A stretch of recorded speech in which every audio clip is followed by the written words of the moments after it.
Hey guys, Aaron here. Today I want to talk a little bit about my home gym, how I've set it up, what I've included, sort of what I do differently if I was to set up another facility in a similar sort of size place, and why. So first up here, we have the sort of main entrance where behind me here, I have a space where clients can put their bag, waters, whatever they decide to bring in with them. Over here is my sort of little like refreshment stand. So I've got my nice little pod coffee machine, a few selection of protein goodies and waters for my clients. Coming down a level, some towels, my sort of little myofascial release bucket here where I've got a few different tennis balls, vibrating lacrosse ball and the like. I've got a tib bar from the at the home gym guys, a nice weight vest, and then down here is kind of a bit of a mishmash. Definitely need some more storage down here, but I've got some agility hurdles, height adjustable ones. I've got a little resisted running sled, some cones, chalk, agility poles, ab roller, foam rollers, sort of stability cushions, and a few different like foam mats for when you're doing say like a 3-ply sort of bench and the like. Something like that works quite well as a space sort of increaser. Again, making the best of the sort of the equipment I had there necessarily without having to buy anything else, which is always quite good when you can be quite economical like that, using things you've already got. Up here is a bit more tech. Again, pretty empty shelf, but I have a pocket radar. Quite a good radar tool, very compact, light form factor, and seems to be quite reliable, which is nice, very easy to use. Here I have my accelerometer, which measures all my bar speeds and everything like that, which again, very small form factor. Battery lasts quite a long time, very high rate on that purchase, but the validity and sort of accuracy can be subject, but for the price point you're paying there, it's a very good tool, and I feel that using the same tool to compare metrics with works quite well. Bit of a tripod up there, nothing too crazy. Next up, we have my sort of little kettlebell section down here. So if I move my aqua bag out of the way, you can see I've got a heap of different sort of kettlebells, PVC roller, which works quite well, but you have to be a bit of a savage to use PVC. Next up, I've got my bands here. I'm a very big fan of using bands for a whole host of different reasons, whether that be like as resistance, to challenge stability, to encourage sort of tension in different areas of the body and like proprioceptive control. You can be as creative as you want with them. Big dumbbells down here. I got my 40s and I have my Iron Edge aqua bag here. Again, very similar sort of rationale to behind the bands, where it can challenge stability, can be used as resistance, can work on different areas of tension and the like. Great multifunctional tool. All right, so next up here, I have a voodoo band for some joint mobilization and distractions there. I have couple different anklets and handle attachments. I have some straps here that work quite well as like a 3D sort of loading strap, where I have a band attached to that strap, which might be across the shoulder and able to sort of resist and rotate there. I have some nice snap lock collars, ankle weights, fat grips, push-ups, handles. Coming down a tier, I have a whole host of med balls here. So I have everything from a 0.5, 1, 3 2s and 2 3s there. All get heaps of use, but have lasted me quite well. 1, 2, 3, 4s here, then 5s, 7s, 10s, 15s, 20s, 25, 30, and then the 40s were back here.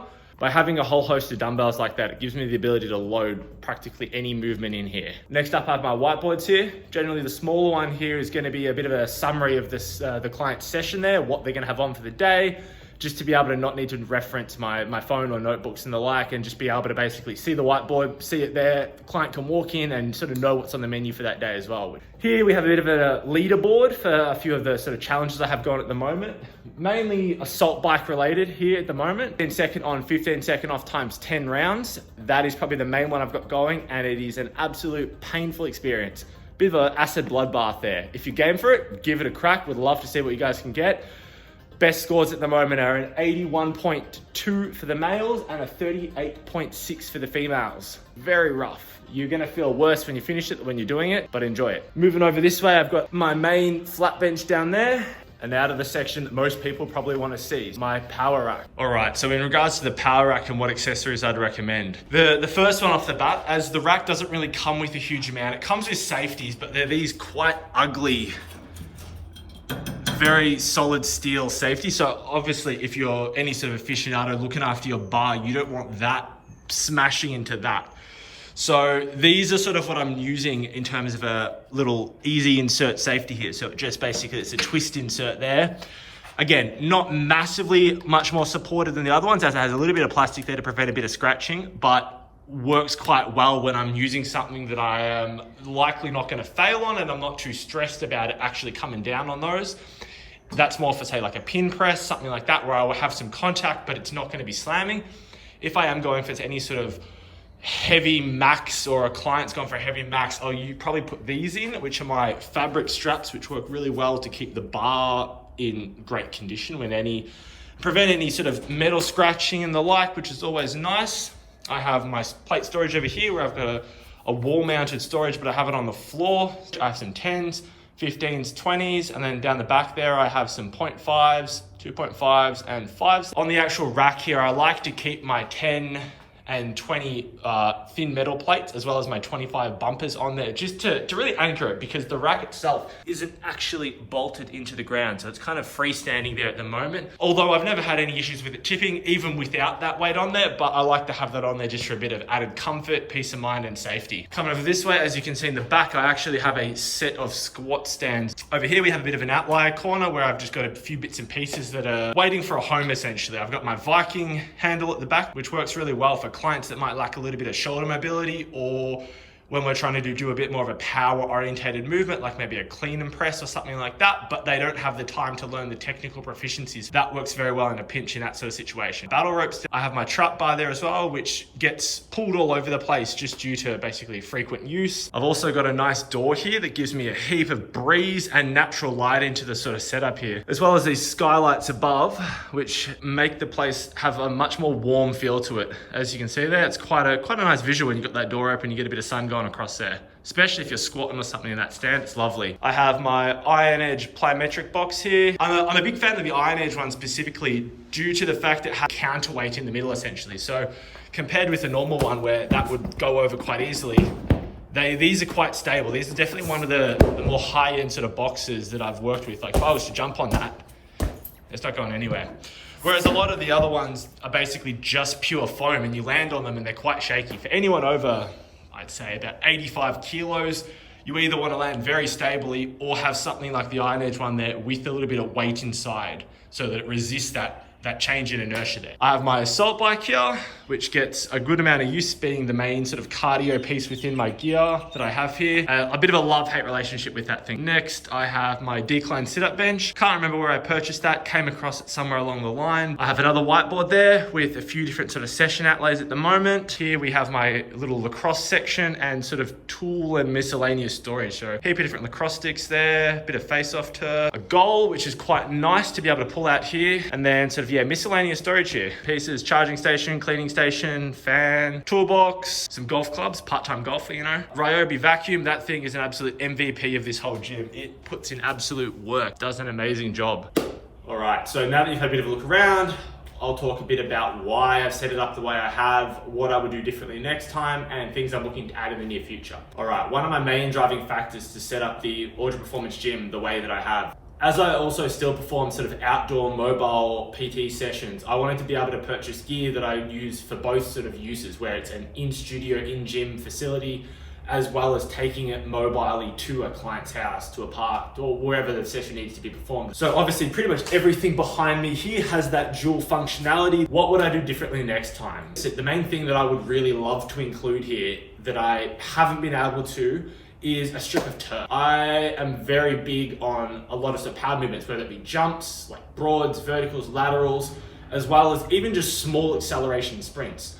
So the actual dimensions of this place are quite good. So I've got about 12.5 long by about 5 wide. So as you'd assume, that is a great space to work with.